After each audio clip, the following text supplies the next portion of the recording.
Hey everyone. So I am experimenting with different ways of filming, so trying this one on my phone, so it's going to look a little bit different. Alright, so this is chapter 7. The two women and the small boy stood absolutely still on the grass underneath the tree, gazing up at this extraordinary fruit.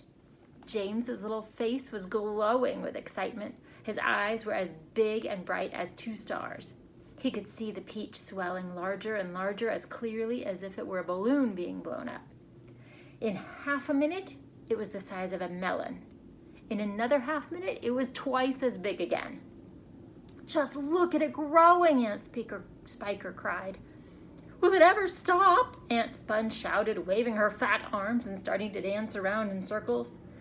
And now it was so big it looked like an enormous butter-colored pumpkin dangling from the top of the tree. "Get away from that tree trunk, you stupid boy," Aunt Spiker yelled. "The slightest shake and I'm sure it'll fall off. It must weigh 20 or 30 pounds at least." The branch that the peach was growing on was beginning to bend over further and further because of the weight. "Stand back," Aunt Sponge shouted. "It's coming down. The branch is going to break." But the branch didn't break. It simply bent over more and more as the peach got heavier and heavier. And still it went on growing. In another minute, this mammoth fruit was as large and as round and as fat as Aunt Sponge herself, and probably just as heavy. "It has to stop now," Aunt Spiker yelled. "It can't go on forever." But it didn't stop. Soon it was the size of a small car and reached halfway to the ground. Both aunts were now hopping around and around the tree, clapping their hands and shouting all sorts of silly things in their excitement. "Hallelujah!" Aunt Spiker shouted. "What a peach! What a peach!" "Terrifico!" Aunt Sponge cried out. "Magnifico! Splendifico! And what a meal!" "It's still growing! I know!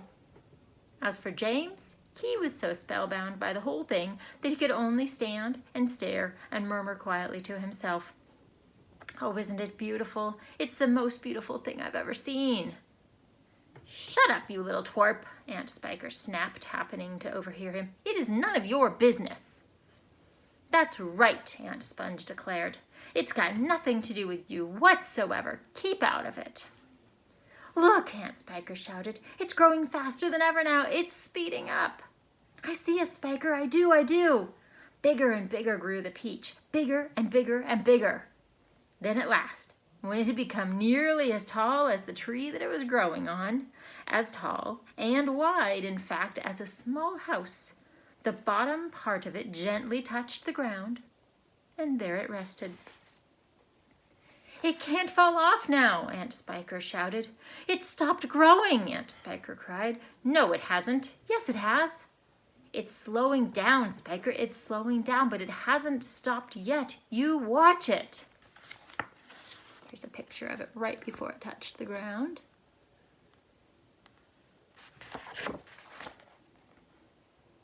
There was a pause. "It has now." "I believe you're right.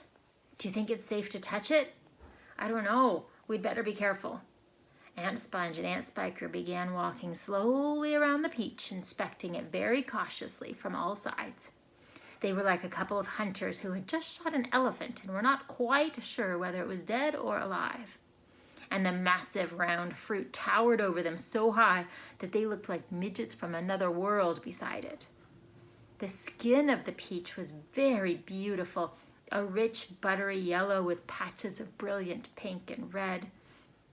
Aunt Sponge advanced cautiously and touched it with the tip of one finger. "It's ripe!" she cried. "It's just perfect! Now, see here, Spiker, why don't we go out and get us a shovel right away and dig out a great big hunk of it for you and me to eat?" "No," Aunt Spiker said, "not yet." "Why ever not?" "Because I say so." "But I can't wait to eat some," Aunt Sponge cried out. She was watering at the mouth now, and a thin trickle of spit was running down one side of her chin. "My dear Sponge," Aunt Spiker said slowly, winking at her sister and smiling a sly, thin-lipped smile, "there's a pile of money to be made out of this, if only we can handle it right.